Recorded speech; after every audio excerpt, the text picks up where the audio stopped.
et à toutes. J'espère que vous m'entendez bien. Merci beaucoup d'être là et désolée pour le tout petit retard. Voilà, on a eu quelques mini soucis de connexion. Donc j'espère que vous entendez bien, que vous voyez bien. N'hésitez pas à nous dire si ça va dans le chat. Voilà, super. Je vois qu'il y en a déjà qui sont là. On est énormément d'inscrits. Enfin, vous êtes énormément d'inscrits aujourd'hui. Je vois qu'il y a déjà 167 personnes en ligne. Donc, un grand merci d'avoir répondu si nombreux à cette semaine de l'IA qui va débuter donc avec notre table ronde Introduction à l'IA, biais, inclusion et mixité. Donc, moi, je suis Manon, je suis en charge du marketing chez Ironac et j'organise toute cette semaine de l'IA. Je vous ai réservé un programme et un line-up euh, très sympa pour cette semaine. Donc, j'espère que vous serez présents au fur et à mesure de la semaine. Et surtout, aujourd'hui, je suis accompagnée de Laura, Daniela et Camille qui vont répondre à toutes vos questions, qui vont partager leur expérience et leur savoir sur ce passionnant sujet qu'est l'IA. Donc peut-être, si chacune, vous pouvez vous présenter en quelques mots. La première à gauche de mon écran, c'est Laura. Laura, est-ce que tu peux nous dire un petit mot sur toi, s'il te plaît? Bonjour à toutes et tous, je suis Laura Bokobza, je suis sparring partner de dirigeants après une grosse carrière en corpo et mon lien avec l'IA, c'est que ça fait 3 ans que je suis l'administratrice indépendante de Flint Media qui fait de l'IA dans l'information et la désinformation. Super, merci Laura. Camille, est-ce que tu peux te présenter s'il te plaît? Oui, bonjour à tous, bonjour à toutes. J'espère que vous m'entendez bien, j'espère que tout le monde va bien. J'ai un petit Covid, donc si à des moments vous me voyez voilà, m'endormir, c'est le Covid. Donc moi, je suis Camille Morvan, j'ai fait 10 ans de recherche en sciences cognitives et neurosciences. Donc j'ai passé ma thèse au Collège de France, après j'ai travaillé dans différentes facs, dont Harvard. J'ai travaillé sur la prise de décision et les biais cognitifs dans mon travail de recherche. Et ensuite, pendant 10 ans, donc j'ai fondé et dirigé une société qui s'appelle Goshaba, qui fait de l'évaluation des soft skills à travers des jeux vidéo cognitifs. Et je suis aujourd'hui du coup chairman de cette société, donc je suis plus à temps plein. Et mon lien avec l'IA, c'est que pendant ma thèse, j'ai fait du machine learning qui à l'époque s'appelait pas IA, mais bon voilà, j'ai fait du machine learning. Et au sein de Goshaba, on a développé des outils cognitifs et des outils d'IA pour tester les soft skills. Voilà, merci de l'invitation. Merci Camille. Et Daniela, tu nous dis quelques mots sur toi, s'il te plaît? Oui, je suis Daniela Tchana. Moi, à la base, j'ai un doctorat en mécanique et nanotechnologie, mais puis je me suis lancée dans tout ce qui est adaptive learning lorsque j'ai lancé Bismart Edu pour faciliter l'apprentissage personnalisé et concevoir en fait des algorithmes pour faciliter de la transmission, en fait, une pédagogie plutôt inversée et une pédagogie adaptée à l'étudiant. Et entre autres, j'ai fondé STEM for All, qui est une association pour promouvoir les métiers des STEM, sciences, technologies, ingénierie, mathématiques, auprès des jeunes filles et des femmes et des personnes de QPV. Donc voilà, je baigne un peu dans tout ce qui est IA, mais également tout ce qui est nouvelles technologies depuis plus de 10 ans. Voilà. Merci beaucoup à toutes les trois. Alors, juste pour vous expliquer un petit peu la plateforme et le déroulé, donc vous avez à votre disposition évidemment un chat que vous n'hésitez pas à utiliser pour commenter, pour voilà, nous dire si jamais vous avez des problèmes techniques aussi, qu'on puisse réagir vite. Et vous avez un widget Q&R, donc si jamais vous ne l'avez pas, enfin Q&R, si jamais vous ne l'avez pas sur votre écran, vous avez une barre avec différents éléments en bas de votre écran, vous pouvez vous pouvez les appuyer sur les différentes icônes pour pouvoir ouvrir le Q&R. Donc, ce qu'on va faire, c'est on a préparé quelques questions avec nos 3 speakers. Du coup, moi, je vais animer la table ronde pendant une 30aine de minutes et ensuite, on va dédier un quart d'heure, 20 minutes, enfin, le temps qu'il nous reste à vos questions. Donc, n'hésitez pas à nous envoyer vos questions via ce widget Q&R tout au long de la présentation pour ne pas les oublier, qu'on puisse y répondre à la fin. Donc, idéalement, dans ce widget-là et pas dans le chat, parce que sinon, dans le chat, on risque d'avoir beaucoup de questions et de devoir tout remonter. Donc, vous pouvez nous mettre vos questions dans ce Q&R et on y répondra à la fin de la table ronde. Donc, n'hésitez pas à poser toutes les questions qui vous intéressent et voilà, on fera au mieux pour y répondre à la fin. Et puis surtout, je voulais vous introduire un petit peu rapidement Ironac pour ceux et celles qui ne connaissent peut-être pas encore. Donc, Ironac, on est une école de tech internationale qui a été fondée il y a plus de 10 ans maintenant par Gonzalo et Ariel que vous voyez à l'écran. L'objectif, c'était vraiment de pouvoir former des personnes en reconversion professionnelle au métier de la tech en leur donnant des compétences techniques via des formations intensives de 3 mois. Donc aujourd'hui, on est présent à Paris où on a notre campus, mais aussi dans pas mal d'autres pays en Europe et aux États-Unis. Et puis, on a des formations aussi 100% en ligne. Donc notre objectif, c'est vraiment de mettre fin aux stéréotypes. Il ne suffit pas d'être un homme jeune, blanc et geek pour se lancer dans la tech. Nous, on veut montrer que toute personne peut avoir accès au métier de la tech, que ce soit entre 18 et 65 ans, mais évidemment aussi les femmes, parce qu'on a plus de 55% de nos étudiants qui sont des femmes et on en est très, très fiers. Et évidemment, il n'y a pas forcément de prérequis non plus. Il ne suffit pas d'avoir déjà un diplôme ou un background dans la tech pour accéder à ces métiers-là. Nous, on forme vraiment des personnes qui sont débutantes sur ces sujets pour que chacun et chacune puisse avoir l'opportunité de lancer sa carrière dans ce secteur. Donc aujourd'hui, on a des formations en développement web, en UX design, en data analyse et en cybersécurité. Et dernièrement, on a lancé aussi 3 nouvelles formations en data science et machine learning, IA engineering, DevOps et cloud computing. Donc ça, c'est nos formations de 3 mois. Et on a également ouvert justement une école dédiée à l'IA avec des formations plus courtes pour les personnes qui souhaitent intégrer l'IA dans leur métier. Donc cette semaine, on a déjà les premières sessions qui commencent avec ces formations-là, AI for Data Analysis, Python for AI et Building Products with OpenAI. Mais on aura aussi des nouvelles sessions de formation en juillet, fin juillet à partir du 22. Donc, si ça vous intéresse, vous avez les liens dans le widget ressources. Vous pouvez cliquer dessus et aller voir un peu plus sur ces sujets-là ou évidemment nous poser des questions directement. Voilà, à quoi d'autre? Donc, ah oui, j'avais mis un peu plus d'informations sur l'EA School. Donc, c'est des cours 100% en ligne, pour l'instant 100% en anglais, avec des formations de 6 à 8 semaines en 30 à 40 heures et juste le soir pour permettre à n'importe quel professionnel de se perfectionner sur ces sujets. Donc voilà, si vous avez des questions sur Ironac, n'hésitez pas à me les poser ou sinon à nous écrire directement, on sera ravis d'y répondre. En tout cas, on va donc dès à présent rentrer dans le vif du sujet en commençant par la première question qui est évidemment, mais qu'est-ce que l'IA et depuis quand existe-t-elle? Donc ça, c'est vraiment le but, c'est de vous donner un peu de contexte parce que je pense qu'on a entendu beaucoup de choses sur les médias, mais c'est pas toujours très clair pour tout le monde. Donc je vais laisser mes speakers répondre à cette question. Peut-être est-ce que Laura, tu veux commencer par dire quelques mots à ce sujet-là et puis après évidemment Camille et Daniela, vous pouvez rebondir sur ce que Laura va dire. Eh ben merci beaucoup Manon. L'IA c'est plus vieux que moi et j'ai 51 ans. Donc, on a toujours ce fantasme que ça vient d'arriver parce que c'est effectivement le grand public a entendu parler d'IA générative assez récemment, fin 2022, avec le lancement de ChatGPT et l'adoption massive de ChatGPT. Mais en fait, l'IA, ça a commencé dans les années 50.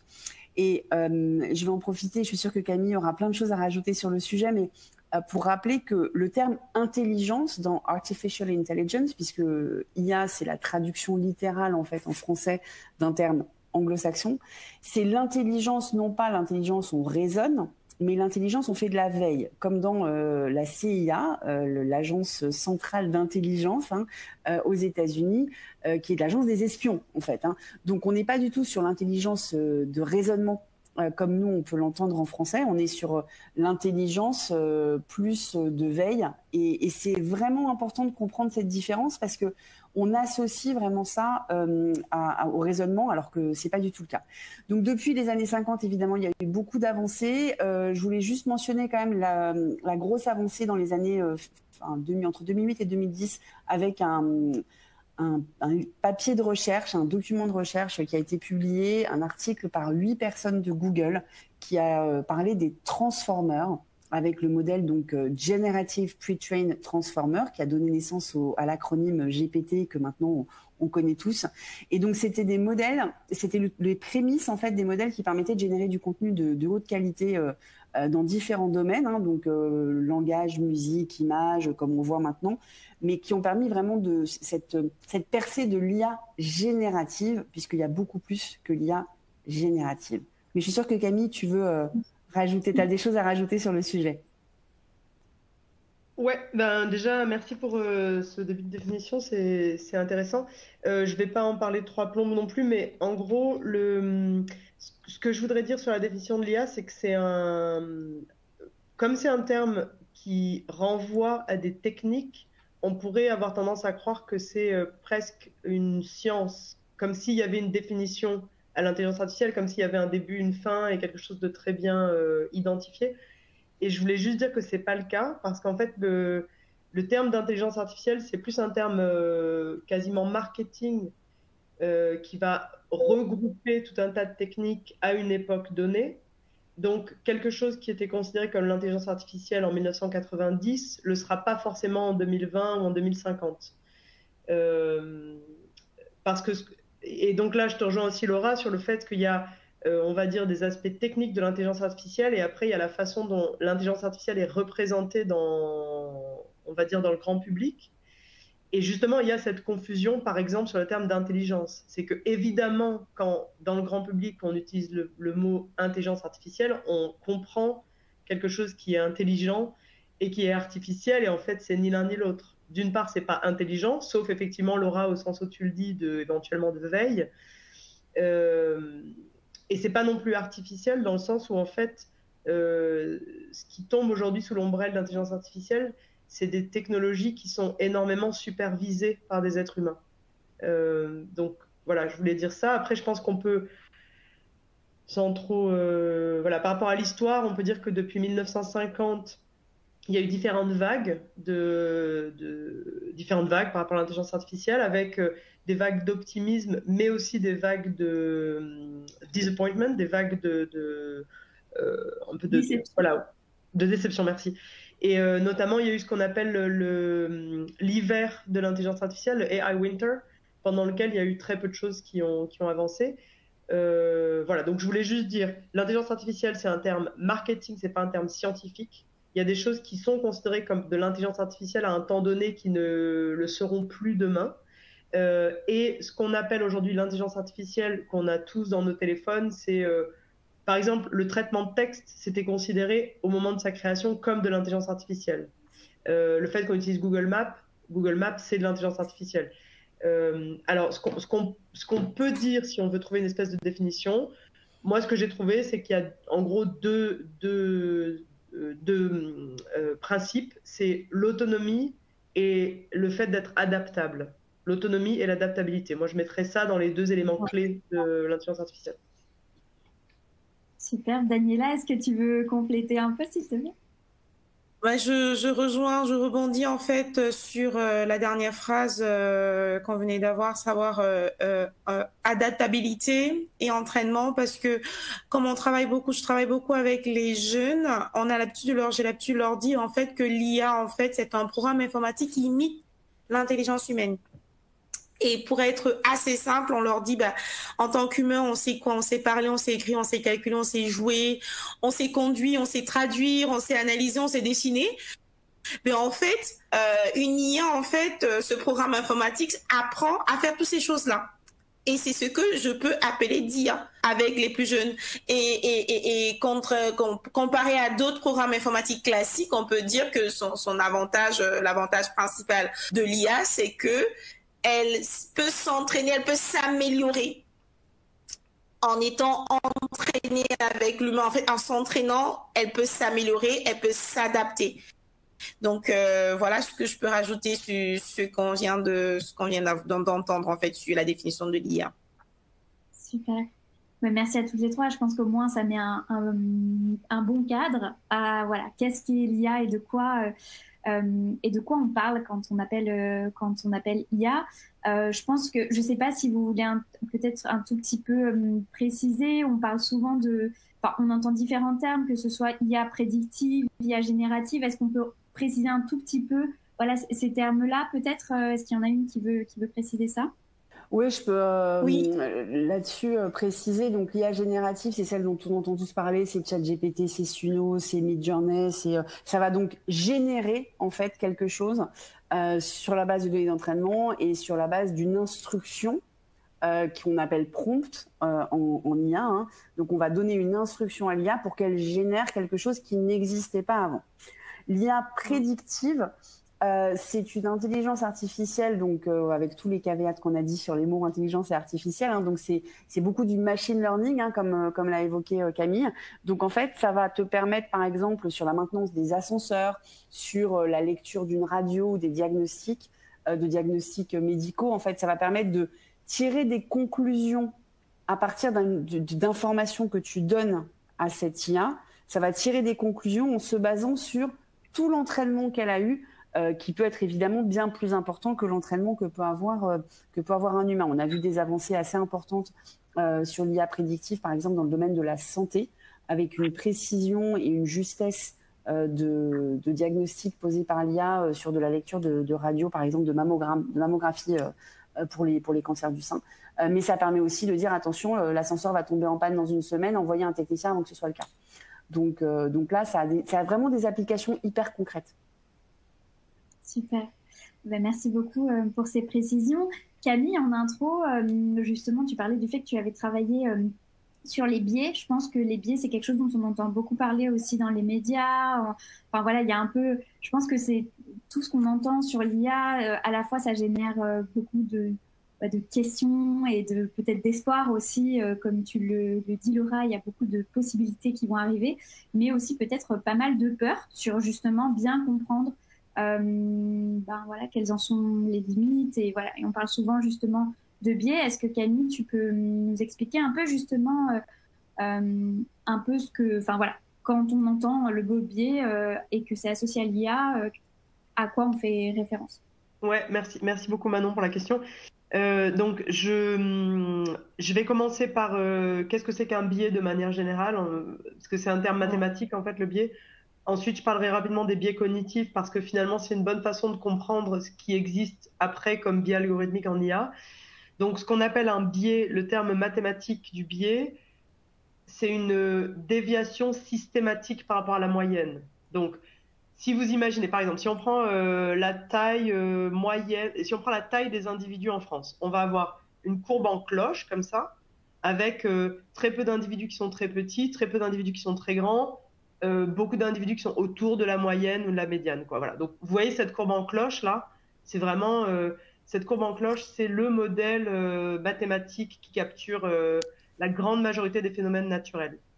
Donc, on a une courbe en cloche qui est centrée autour d'une moyenne. Ce qu'on appelle un biais, c'est quand, imaginons par exemple ma perception de la taille des gens. Si j'ai un biais où je pense que les gens sont plus petits que ce qu'ils ne sont réellement, dans ma tête, cette cloche, elle va être décalée de quelques centimètres. Un biais, c'est ça, c'est toujours ça en termes mathématiques. C'est toujours une déviation systématique par rapport à la moyenne. Donc une déviation, ça veut dire qu'il y a un écart. Systématique, ça veut dire que c'est toujours le cas. Et dans la notion de biais, l'écart, il est toujours dans la même direction. Donc si mon biais à moi, c'est de croire que les gens sont plus grands que ce qu'ils ne sont, j'aurai toujours un biais dans le sens de les gens sont plus grands. Et ça sera toujours ce biais-là.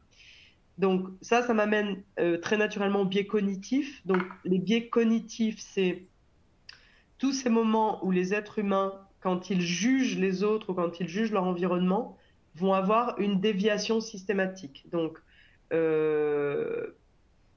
par exemple, une déviation systématique, ça va être, si je vous demande quel est l'animal domestique le plus répandu en France, est-ce que c'est le poisson? Est-ce que c'est l'oiseau ou est-ce que c'est le chien? Globalement, les gens vont dire l'animal domestique le plus répandu, c'est le chien. En fait, c'est pas le chien, c'est le poisson. Et il y a beaucoup, beaucoup, beaucoup plus de poissons que de chiens comme animal domestique. Mais c'est un biais qu'on a parce qu'on voit beaucoup plus de chiens. Donc ça, c'est un biais cognitif. C'est parce qu'on voit quelque chose plus souvent, on va avoir tendance à croire que cette chose que l'on voit plus souvent est plus fréquente.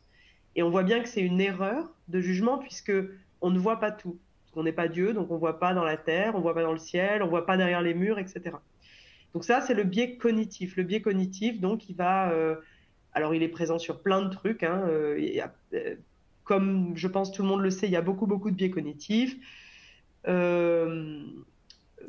bon, si jamais il y a des questions, n'hésitez pas, on peut en parler.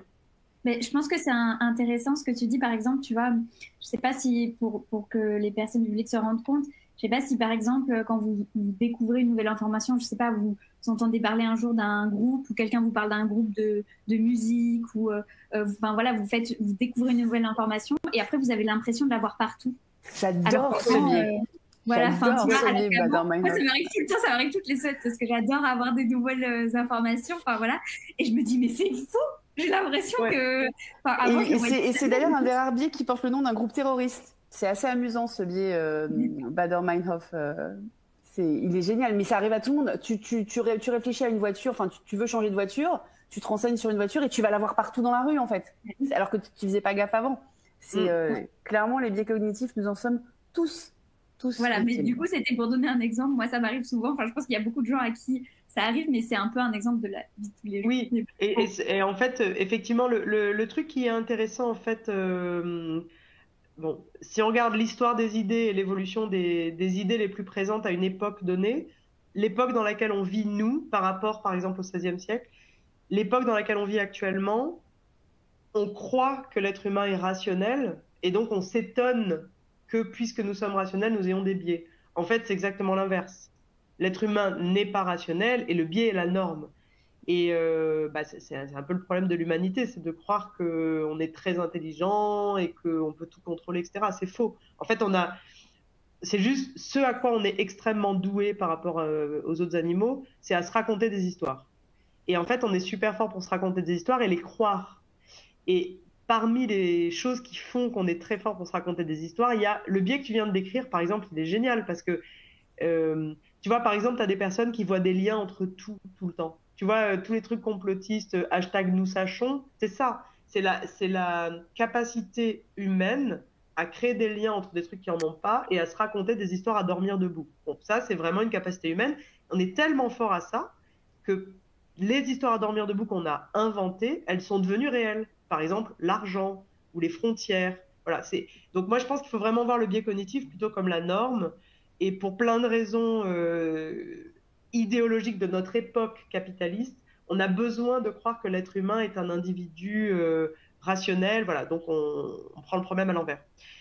Et alors ça nous amène au biais algorithmique. Alors, comme généralement l'intelligence artificielle, d'une manière ou d'une autre, récupère du feedback pour apprendre, et que ce feedback que l'intelligence artificielle utilise pour apprendre, ça vient de données, soit c'est nourri par quelqu'un, soit ça vient de données qui sont présentes sur Internet, mais en tout cas, ça se nourrit de données qui sont elles-mêmes générées d'une façon ou d'une autre par des êtres humains. Et donc, comme l'être humain est biaisé, en fait, l'IA va être biaisée. C'est, je pense, aussi simple que ça. Après, je vous laisse, vous avez sûrement plein de choses à dire là-dessus, mes collègues.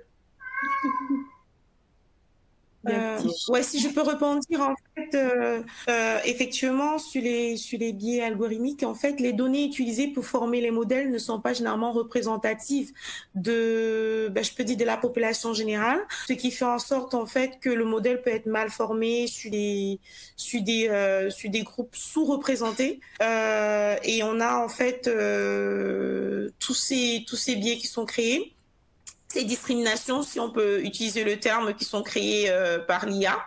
Et si on prend par exemple l'exemple qui a été assez connu, c'était quand on prend par la reconnaissance faciale entre un homme et une femme, et les personnes de couleur et les personnes blanches, en fait, très vite on se rend compte qu'aujourd'hui, si vous regardez la majorité des banques d'images, ce sont des banques d'images qui contiennent une grande représentation d'hommes blancs. ce qui fait en sorte que l'algorithme a à la fois plus de données dans le blanc pour lui permettre de mieux apprendre et il est également incité à être meilleur sur cette population-là que quand on lui pose par exemple des questions sur une femme noire ou encore sur une jeune écolière ou une jeune étudiante, une jeune fille noire.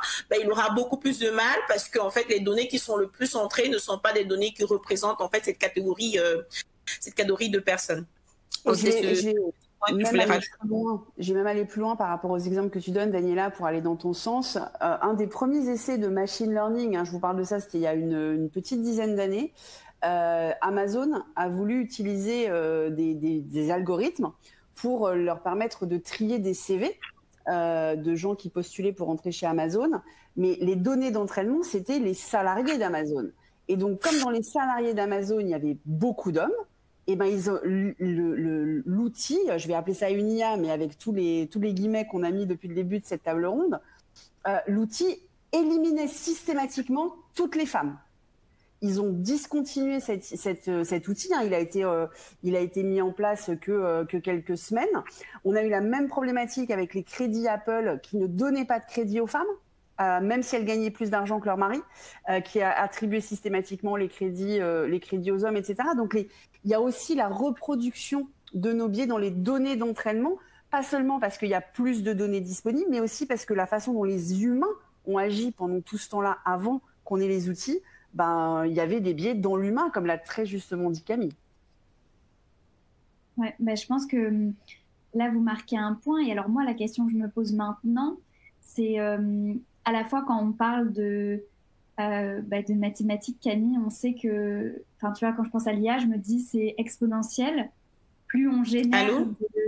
Oui, ah oui, Daniela, on t'a perdu. Je ne sais pas si vous m'entendez. Ah c'est bon, on t'a retrouvé. Ça arrive.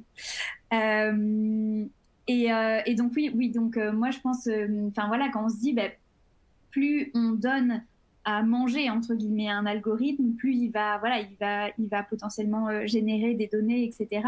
Donc là, moi, je me dis tout de suite, déjà si de base les données sont biaisées, à quel point justement le fait d'utiliser de la technologie, le fait d'utiliser de l'IA, ça va surreprésenter des biais de base. Est-ce que ça, on a une idée, est-ce qu'il y a un impact ou justement pas du tout, c'est juste voilà. Alors, je pense que je ne sais pas si j'ai bien compris ta question. Je vais démarrer un truc et tu me diras si c'est ça que tu voulais dire. Moi, ce que ça m'évoque, ta question, c'est le fait que, en fait, quand on parle d'IA, en fait, souvent, le but recherché, me semble-t-il, c'est de l'automatisation. C'est-à-dire que, sur tout ce qui peut être fait avec l'intelligence artificielle, il y a des artistes qui l'utilisent, par exemple, des écrivains, des chefs d'entreprise, etc. En fait, comme c'est un outil comme tout autre outil. Si on prend l'écriture, avec l'écriture, tu peux à la fois écrire des poèmes, écrire des comptes rendus médicaux, ou écrire des déclarations de guerre ou des protocoles de torture. Voilà. Donc en fait, si on prend l'IA, si on prend l'exemple de l'écriture, la métaphore de l'écriture, avec l'IA, on va pouvoir faire toutes sortes de choses. Et je pense que selon le but dans lequel on utilise cette technologie, on va percevoir l'IA différemment, on va découvrir de nouvelles fonctionnalités de l'IA. Potentiellement, il y aura des dangers dans un cas qu'il n'y aura pas dans un autre, etc. Alors, par rapport à ta question, je pense que ce qui est sous-jacent à ta question, c'est que comme on est dans un système capitaliste où un des objectifs principaux, enfin en tout cas un des objectifs des entreprises, c'est de gagner de l'argent. Donc souvent, l'investissement qui va être fait dans l'IA, il est fait par des entreprises. L'objectif de ces entreprises, c'est de gagner de l'argent. Donc en fait, là où l'IA a un spectre d'utilisation très très vaste, en fait, ça va être utilisé sur un truc assez précis qui est automatiser des trucs pour que ça coûte moins cher. Souvent, ça va être ça. Donc, soit automatiser des trucs, soit remplacer des gens. Mais là, tu parlais pas de remplacer des gens, je pense que tu parlais vraiment de l'automatisation. Donc, les entreprises, pour 1000 raisons, vont vouloir utiliser l'intelligence artificielle pour faire des choses plus vite et moins chères. Et donc là, le problème des biais devient hyper présent. C'est-à-dire que puisque on cherche à automatiser, ça veut dire que quelque chose qu'on faisait une fois par jour, d'un coup, on va pouvoir le faire 100 000 fois par jour. Et donc, si à chaque fois que cet outil est utilisé, il y a un biais, ben avant on avait un biais une fois par jour, et ben maintenant on l'a 100 000 fois par jour. Voilà. Et c'est un peu le problème en fait parce que l'être humain il est tout le temps biaisé, mais par hasard, comme l'être humain n'est pas une machine, il peut toujours y avoir un peu des choses aléatoires qui vont se produire. Il va y avoir des perturbations dans le système, et puis un jour, finalement, le biais ne va pas se présenter ce jour-là. Voilà. Avec l'intelligence artificielle, le problème, c'est qu'à partir du moment où on a un outil d'automatisation qui est hyper précis, si cet outil est biaisé, il est biaisé à l'échelle. Donc, si on prend l'exemple des CV et de l'utilisation de l'automatisation pour le recrutement, bah là, effectivement, on a un gros problème parce que là où on avait peut-être 100 recruteurs qui avaient chacun potentiellement des biais un peu différents et puis peut-être un jour ils sont fatigués alors les biais sont moins forts, etc. Là, on a un outil qui va lire les CV de manière automatisée. Bah, c'est sûr que 100% des CV vont suivre ce risque de biais. Donc moi, je comprends ce que tu dis dans ce sens-là. Oui, c'est ça, bah, exactement. Et je pense que c'est un super exemple, celui que tu viens de donner.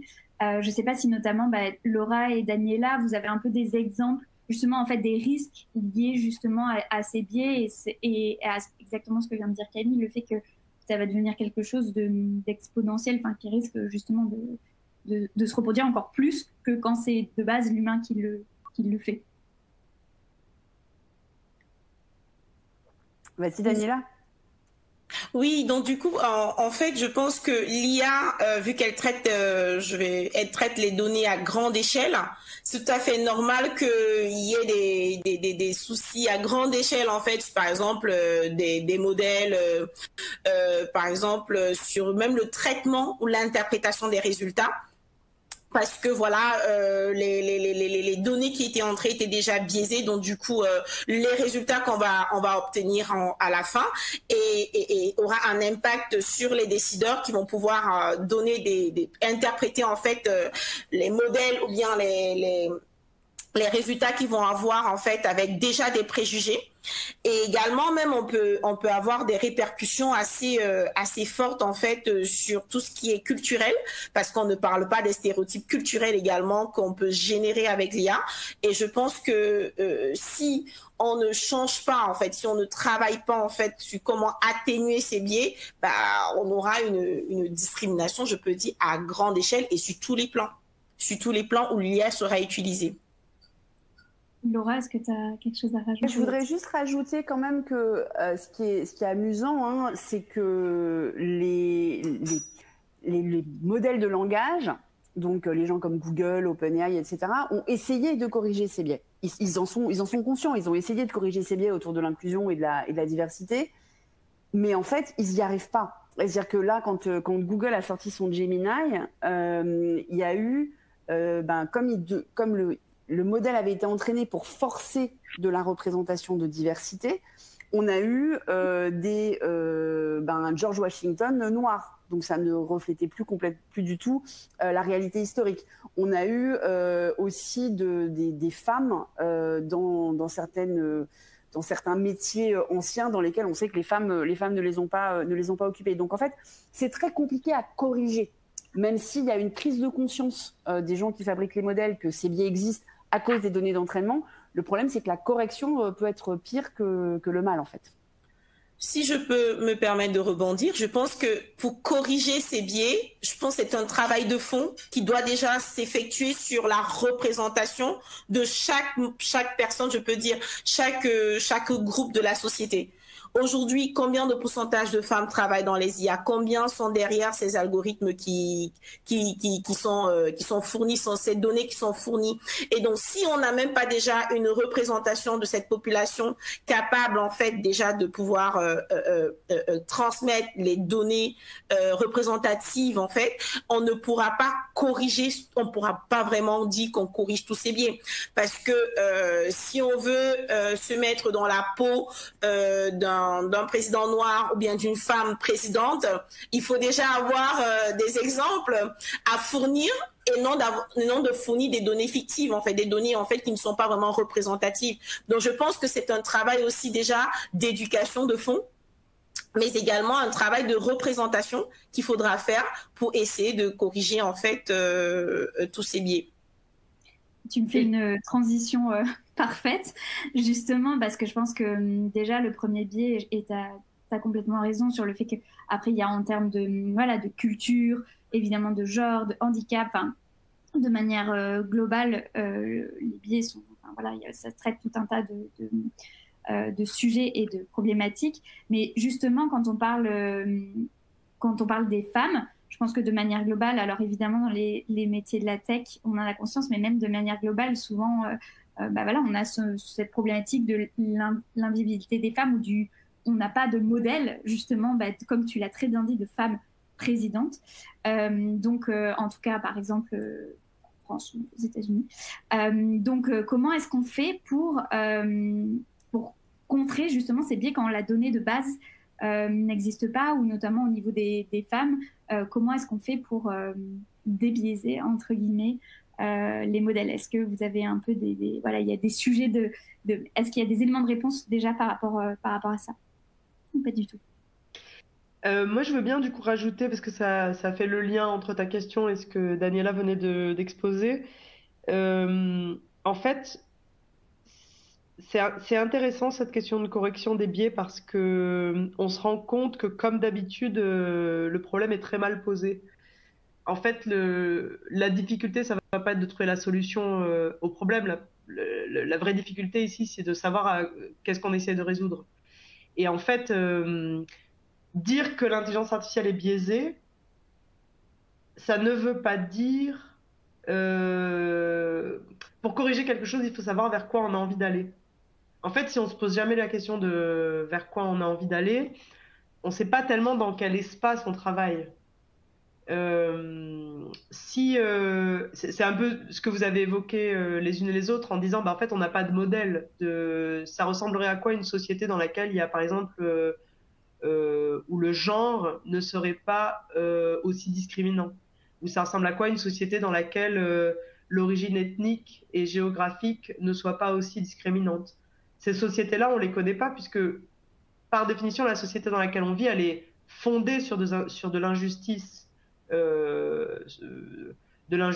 avant tout, on va dire, ethnique et géographique, et en second plan, de l'injustice de genre. C'est des sociétés qui fonctionnent comme ça. Je veux dire, tous les pays riches sont riches parce qu'ils ont exploité d'autres pays. Les êtres humains sont riches parce qu'ils exploitent la nature et les autres animaux. Les êtres humains mâles sont en haut des pyramides parce que, de fait, ce qui est structurel dans la société humaine actuelle, c'est l'injustice de genre. C'est des choses structurelles. C'est pas... Et je pense que c'est là où, en fait, si on veut s'attaquer à la problématique de l'IA, on ne peut pas s'y attaquer tout seul, parce que, en fait, c'est une problématique de société, avant tout. Ce qui est intéressant avec l'IA, en revanche, c'est que ça permet d'avoir une discussion un peu dépassionnée sur le sujet des biais. Parce que de dire, tiens, cette intelligence artificielle-là, elle ne reconnaît pas les peaux noires au même titre qu'elle reconnaît les peaux blanches, l'avantage, c'est qu'on peut regarder ce biais sans en faire tout un plat, parce qu'on ne peut pas appeler ça raciste, on peut juste appeler ça biaisé. Et donc c'est ça.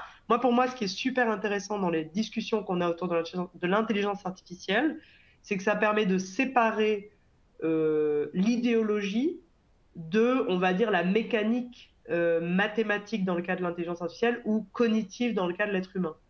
Et donc ça veut dire que un être humain, même qui est plein de bonne volonté et qui ne veut pas être raciste ou sexiste, il va l'être parce qu'il baigne dans ce bain-là. Mais chez l'être humain, c'est difficile de séparer les deux. Alors que voilà, sur l'intelligence artificielle, on peut le séparer. Et du coup, sur la question de la correction, comme l'intelligence artificielle mime le monde dans lequel elle existe, elle est biaisée. Si on ne veut plus qu'elle soit biaisée, comme il n'y a pas d'autre monde à mimer, elle va juste être plus vague. C'est tout. Elle ne peut pas être précise autrement, puisqu'on ne lui a pas proposé de monde différent à mimer. Enfin, bon, ça, c'est mon point de vue. Après, peut-être que vous avez d'autres... Non, mais il y a des façons, tu as complètement raison, mais il y a des façons de contourner ça. Par exemple, moi, donc je vous l'ai dit, je suis administratrice indépendante d'une société qui s'appelle Think Media, qui a été cofondée par un journaliste et un chercheur en IA. Et le journaliste Benoît Raphaël, que je vous incite à suivre sur LinkedIn et sa newsletter, parce qu'il publie énormément sur l'IA, fait plein d'expérimentations. Et par exemple, lui, il a trouvé qu'une façon de corriger tous ces biais-là, c'est de faire interagir plusieurs IA entre elles.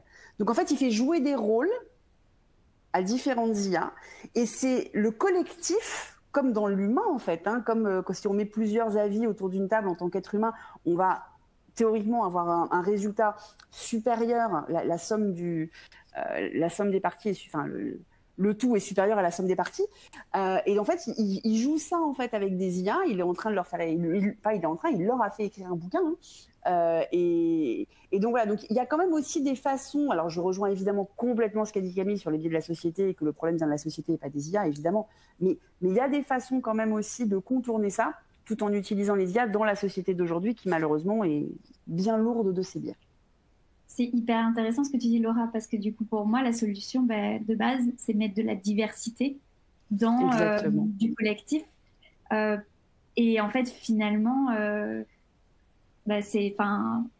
et pour moi, et voilà, et comme l'a dit Camille, je suis sûrement biaisée, mais je pense qu'il y a déjà pas mal d'études là-dessus aussi, qu'au sein d'un groupe, finalement, la diversité, c'est une force et ça va apporter justement plus que la somme des individualités de ce que tu disais avant. Donc, Daniela, je pense que tu as peut-être quelque chose à ajouter là-dessus aussi sur le sujet de la diversité pour contrer les biais, entre guillemets.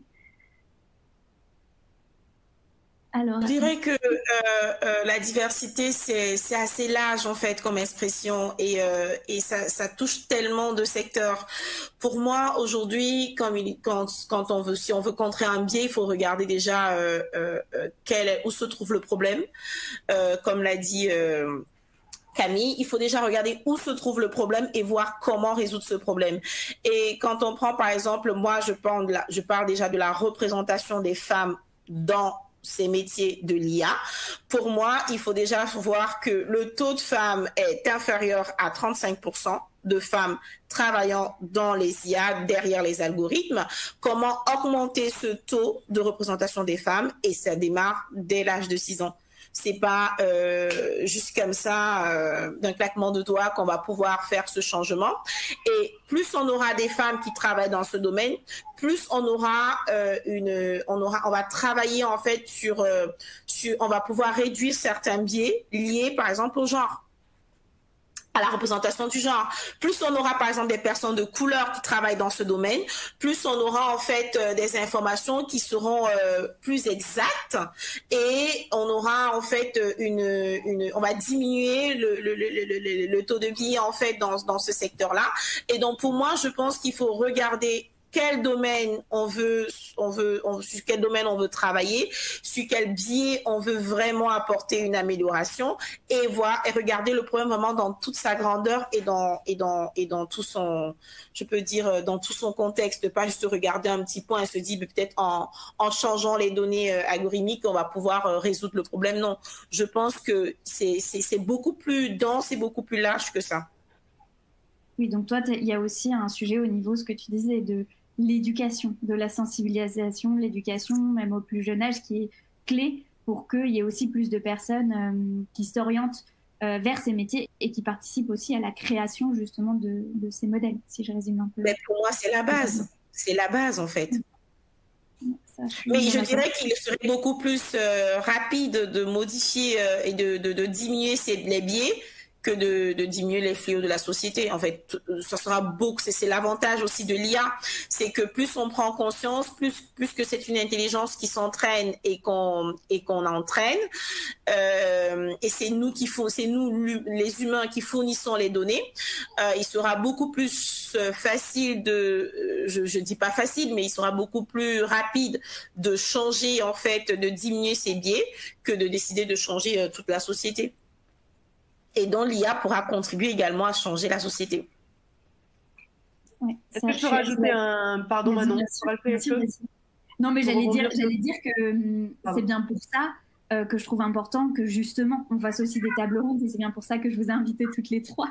C'est aussi pour voilà montrer, et je pense que moi mon objectif avec cette semaine de l'IA, il était évidemment aussi de mettre plus de femmes sur le devant de la scène pour parler de ces sujets, déjà pour qu'on ait peut-être une autre version de l'histoire, et puis aussi pour montrer ben voilà, que vous êtes chercheuse professionnelle sur ces sujets-là, et que vous êtes dirigée vers ces sujets. Vas-y Laura. Et non, mais du coup, j'en profite, je fais mon petit plug, puisque j'ai contribué de façon très lointaine à un effort qui s'appelle Women Love AI Marketing, et on publie lundi prochain une liste de 101 femmes qui travaillent là-dedans. Donc, le site est déjà ouvert et ça sera publié lundi prochain. Et on veut justement mettre en lumière le fait qu'il y a des femmes, et des femmes de toutes les origines en termes de diversité, qui contribuent aussi à ce domaine. Super, si tu peux nous mettre, je ne sais pas si tu as un lien ou si tu peux remettre le nom dans le chat. Oui, je vais remettre le lien dans le chat. Merci beaucoup. Idéal. Et du coup, Camille, je te laisse compléter ce que tu voulais dire. Merci. Je voulais préciser quelque chose, parce que je pense que c'est hyper important quand on parle de biais. Je pense qu'il faut vraiment séparer, pour moi, il y a 3 choses qu'il faut vraiment séparer. Il y a la représentation, l'expérience et les compétences. Alors, je vais vous donner un exemple précis sur le sexisme. Si on parle de la représentation dans la partie sur le sexisme, le fait d'avoir plus de femmes dans des positions de pouvoir, c'est bien, parce que du coup, on a des rôles modèles, etc. Ok ? Ça, c'est la partie représentation. Ça ne veut pas dire pour autant que quand on a une femme à une position de pouvoir, et parce que je veux vraiment revenir là-dessus parce que c'est super important, il ne faut pas essentialiser les différences de genre, les différences de couleur de peau, les différences géographiques. On peut être une femme et être porteur d'énormément de biais sexistes. On peut être noir et être extrêmement raciste anti-noir, c'est possible. On peut être, et à l'inverse, on peut être un homme blanc de 55 ans et être un féministe et un anticolonialiste hors pair. La raison pour laquelle, je me doute qu'on est d'accord là-dessus, mais la raison pour laquelle je pense que c'est vraiment important de le redire, c'est parce que je trouve que depuis une quinzaine d'années, il y a une confusion énorme entre la représentation, l'expérience et les compétences. Donc, la représentation, c'est avoir plus de diversité dans des postes de pouvoir. C'est bien en soi pour une question de représentation, parce que ça permet aux jeunes de se projeter, de voir des Noirs, des Arabes, des homos, etc. Ça permet de se projeter. Donc ça, c'est la question représentation. Après, il y a la question expérience. C'est que oui, bien sûr, il faut permettre aux minorités de s'exprimer, parce que en tant que minorité, il y a des expériences qui sont vécues, qui sont importantes à entendre.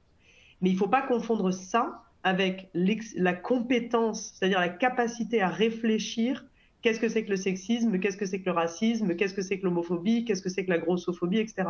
Donc, on peut avoir un chercheur très mince et très athlétique qui travaille sur la grossophobie et qui peut venir nous parler de la grossophobie parce qu'il a cette compétence. Pour autant, faire parler quelqu'un qui a été victime de grossophobie, ça a son intérêt aussi. Mais je pense qu'il ne faut vraiment pas mélanger tout, parce que moi, je trouve qu'on m'invite souvent sur des plateaux pour parler de sexisme, comme si, parce que je suis une femme, je peux en parler. Mais non, moi, je considère que je peux en parler, pas parce que je suis une femme, mais parce que ça fait 30 ans que je bosse dessus. Et voilà, donc je pense que c'est vraiment important de remettre un peu ces 3 trucs à plat. Et parfois, elles sont conjointes, parce qu'il se trouve qu'il y a plus de personnes noires qui travaillent sur la colonisation et de femmes qui travaillent sur le sexisme, peut-être. Mais en fait, c'est même pas sûr. Donc voilà, je pense que c'est bien de reséparer un peu les 3 facteurs, je dirais. Très juste. Ouais, je suis complètement d'accord. Alors, c'est juste que je vois qu'il est déjà 12h53 et on a un sacré paquet de questions.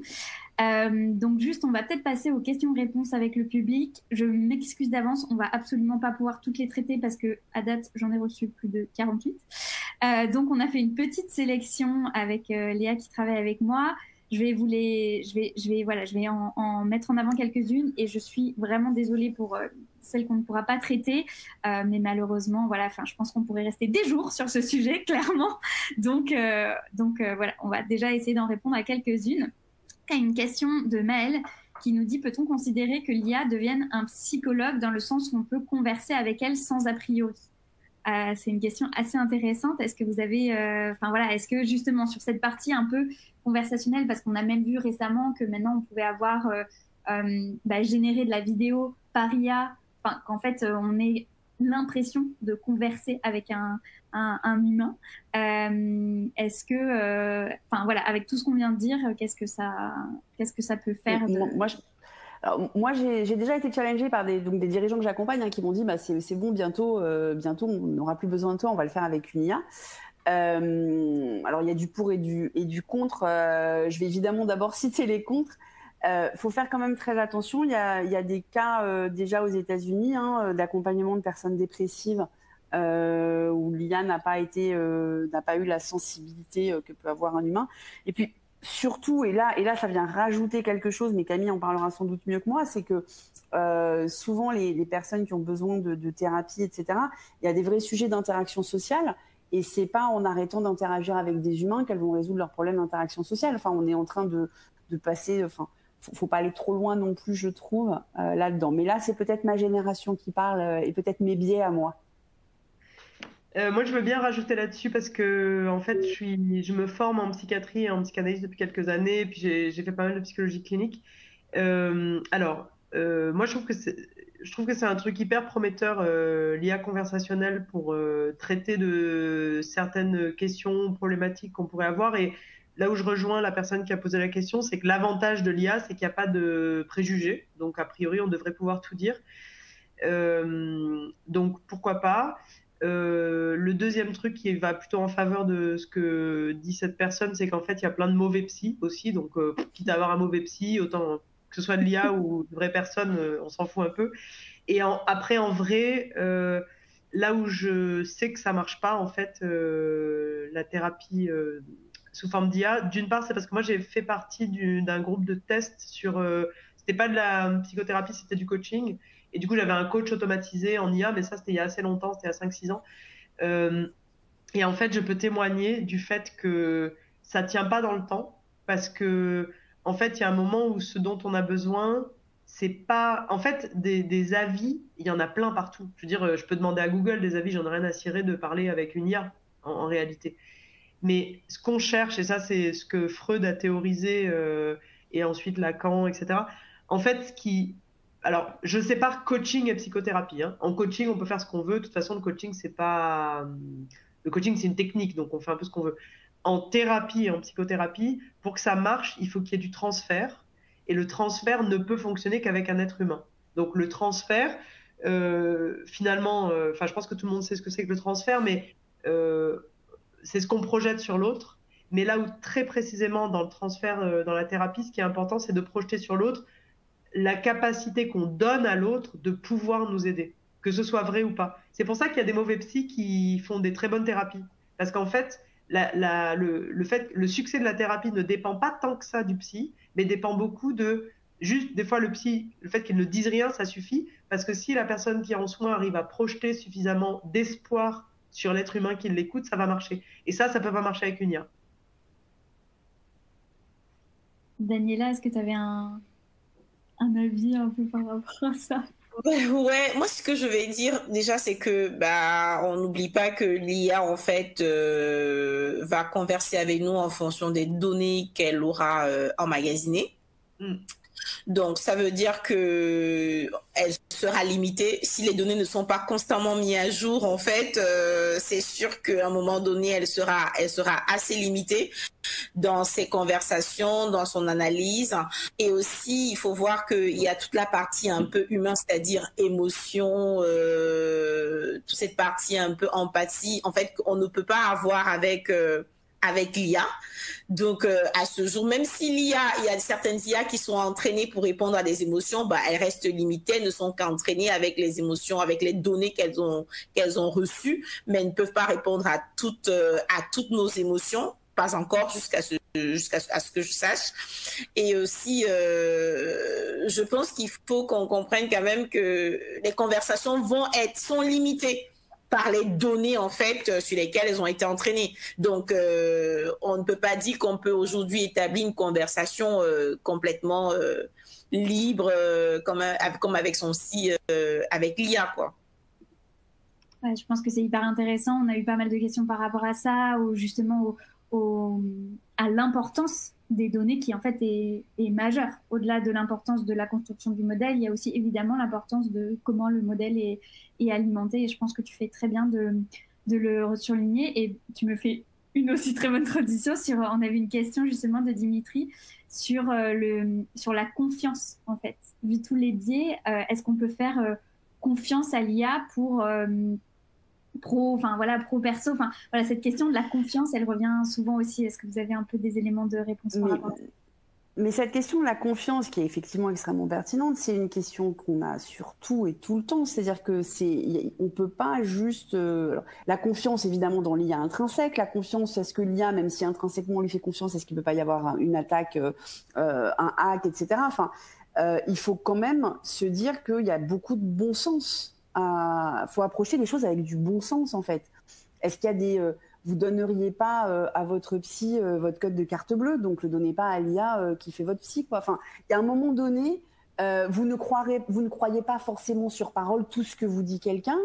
Donc pourquoi vous croiriez sur parole tout ce que vous dit l'IA? Enfin, pourquoi? Parce que c'est une machine derrière qui paraît toute puissante. On se dit waouh, je lui fais confiance. Moi, j'étais atterrée par la démonstration de OpenAI avec la voix Sky, hein, non pas parce qu'elle ressemble à la voix de Scarlett Johansson, mais parce qu'ils lui ont fait prendre des intonations de oh, c'est trop gentil, etc. Enfin, genre, elle sait tout sur tout, mais elle est trop flattée qu'on parle d'elle. Enfin, c'est quoi cette reproduction des biais là, pour le coup, une vraie reproduction des biais. On sent bien que c'est des mecs qui ont bossé derrière, quand même. Hein. Mira Murati, je ne sais pas trop quel poids elle a eu là-dessus, mais c'est pas parce que c'est une IA qu'elle a forcément raison, quoi.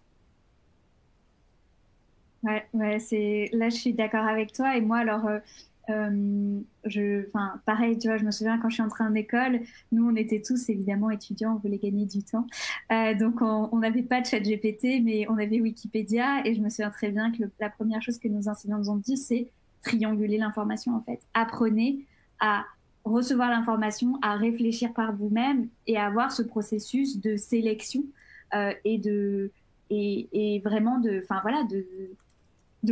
réflexion qui est propre à nous-mêmes. Et effectivement, on est biaisé, mais voilà, de base, ne pas intégrer, et je pense que c'est d'autant plus important avec ce qu'on a vu avec les fake news, avec les vidéos qui vont être de plus en plus performantes et les fausses vidéos, etc., d'avoir, sans devenir complètement parano, mais d'avoir vraiment ce processus de se poser la question de attention, d'où ça vient, quelle est la source, par qui c'est utilisé, parce que effectivement, plus ça va aller, comme tu dis Camille, à l'échelle, il y a peut-être des gens très mal intentionnés et ça va faire de plus en plus de contenu, mais à l'inverse, il y a aussi, je trouve, beaucoup de positifs et qui peuvent faire aussi de grandes avancées. Donc, je pense que cette question de la confiance, et merci Laura d'avoir répondu comme ça, mais effectivement, elle est primordiale sur le fait d'essayer de faire un peu un pas en arrière et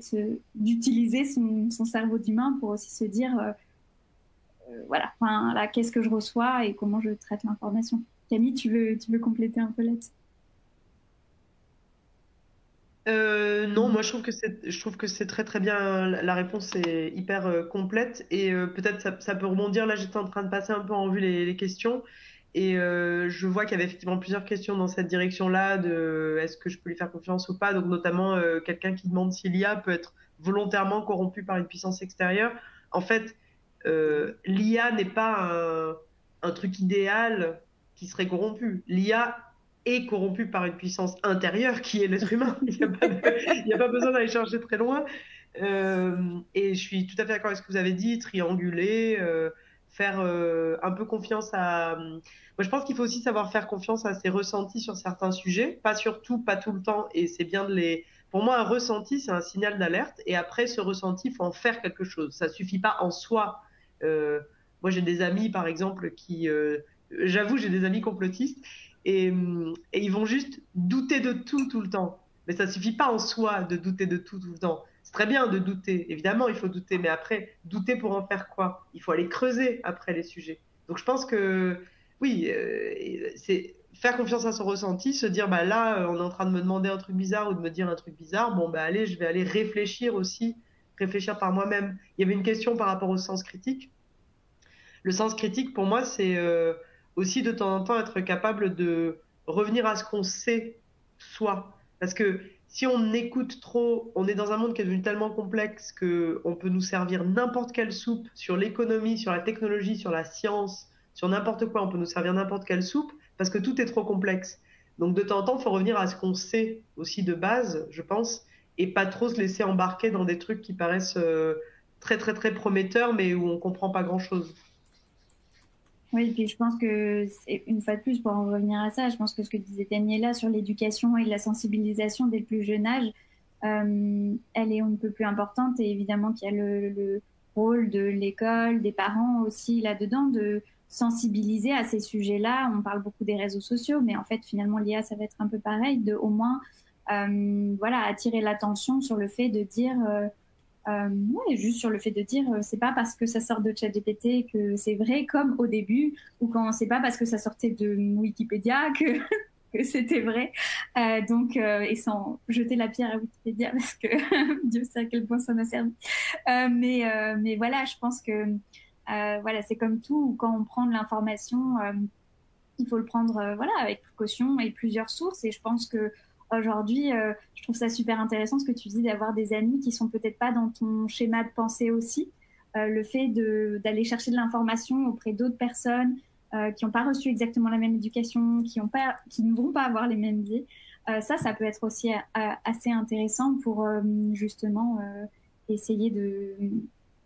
Enfin voilà, essayer de ne pas rester dans sa bulle et dans ses croyances peut-être uniques. Daniela, je ne sais pas si tu avais un petit mot là-dessus, non? Ça avait l'air tout clair. Bon, en tout cas, on a encore plein de questions et on pourrait faire une fois de plus des heures. Je pense que c'était une excellente introduction. Je ne sais pas si justement vous avez peut-être des ressources, des lectures, des vidéos à conseiller un petit peu à nos participants pour aller plus loin. Si ça les intéresse sur ces sujets-là, évidemment, vous suivre peut-être s'il y en a qui produisent du contenu, que ce soit sur LinkedIn ou voilà Laura, ce dont tu parlais, ça serait, enfin, voilà, c'est top. Mais sinon, ouais, Camille, Daniela, Laura, est-ce que vous avez des ressources supplémentaires peut-être à donner?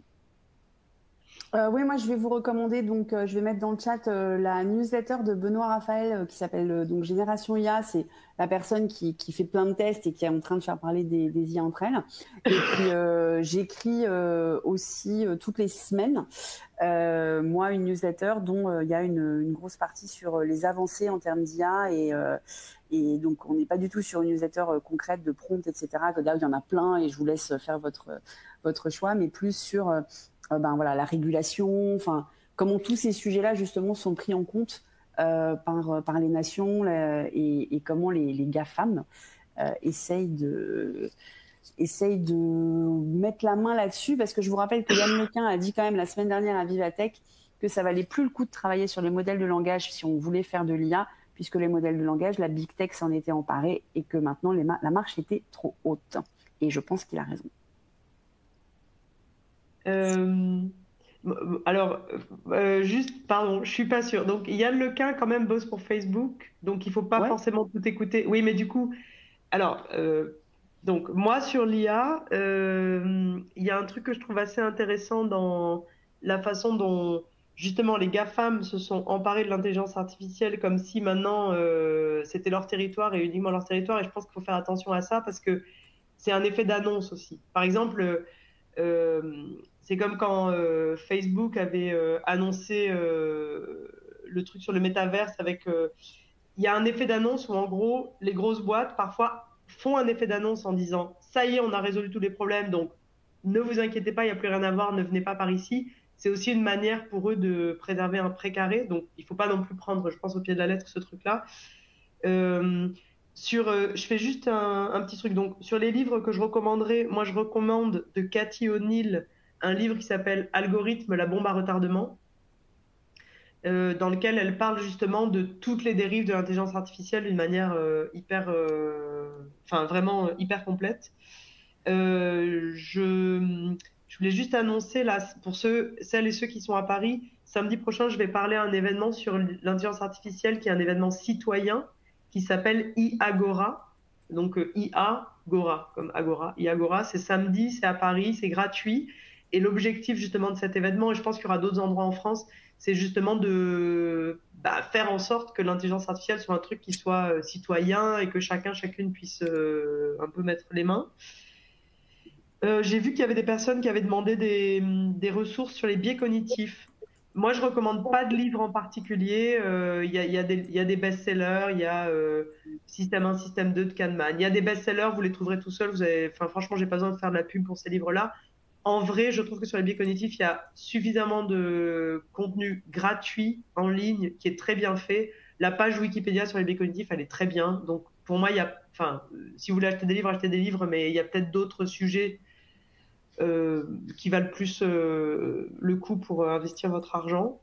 Voilà, moi je pense que j'ai ça. Ah oui, et je voulais dire aussi, si parmi les questions, comme on n'a pas pu répondre à tout, s'il y a des questions auxquelles vous pensez que je peux répondre, n'hésitez pas à me contacter sur LinkedIn.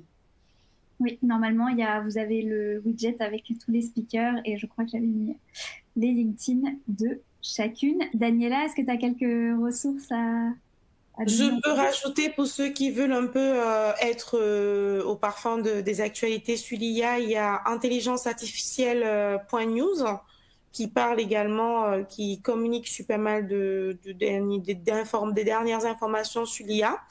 Et il y a également, je crois que ça s'appelait As-tu IA? À l'époque, j'écoutais, je regardais souvent. Et chez STEM for All également, on va commencer à partir du mois de juillet. Sur notre page d'actualité, en fait, il y aura quelques personnes qui vont pouvoir alimenter sur tout ce qui est IA, mais pas que. Donc n'hésitez pas si vous voulez suivre des infos, ou bien être tout le temps informé sur tout ce qui tourne autour de l'IA. Génial. Eh ben, merci beaucoup. Pardon, excuse-moi. Oui. C'est juste une dernière ref, c'est le magazine Chute. Ça s'écrit Chute, c'est H-U-T, point d'exclamation. Point d'exclamation. Et là, sur tout ce qui est tech, c'est un média qui essaie de populariser, de démocratiser la tech. Donc, ça vaut vraiment le coup. Je vous recommande d'aller faire un tour. Je plus sois. Leur premier crowdfunding. Oui, on a failli oublier Chute magazine. Bien sûr, Chute, évidemment. Ouais, super. Eh ben, merci beaucoup pour toutes ces ressources. Pour celles et ceux qui sont intéressés par les sujets de la suite du programme, donc demain, on a une masterclass sur ChatGPT. Mercredi, une autre table ronde, justement. J'ai vu quelques questions sur l'éthique. Donc, ça, c'est le sujet de mercredi. Et jeudi, on a une introduction à Gemini, donc une masterclass en anglais. Jeudi soir, avec Karen aussi. Donc voilà, un grand merci d'avoir été aussi nombreuses et nombreuses. Encore toutes mes excuses de ne pas pouvoir répondre à toutes les questions, mais si vous en avez, vous pouvez nous écrire sur paris@aeronac.com, notamment sur nos formations. Sinon, vous avez les liens dans l'onglet ressources, là, vous avez tous les liens d'accès pour nos formations. Et si vous avez des questions pour Daniela, Laura ou Camille, soit vous pouvez les contacter par LinkedIn si vous voulez aussi potentiellement travailler avec elles, vous avez des idées de projets sur lesquels les faire intervenir, n'hésitez pas. Et puis sinon, Aeronac, vous pouvez nous contacter également pour toute question que vous pourriez avoir. En tout cas, un grand merci, une excellente journée et puis surtout merci à toutes les trois pour cette table ronde passionnante. Il y aura encore déjà tant à dire, mais voilà, peut-être qu'on fera une édition 2 si jamais. En tout cas, merci beaucoup pour votre temps, pour votre partage et puis surtout, belle journée à tous et à toutes. Merci, au revoir. Merci pour l'invitation et merci pour l'écoute. Avec plaisir. Merci.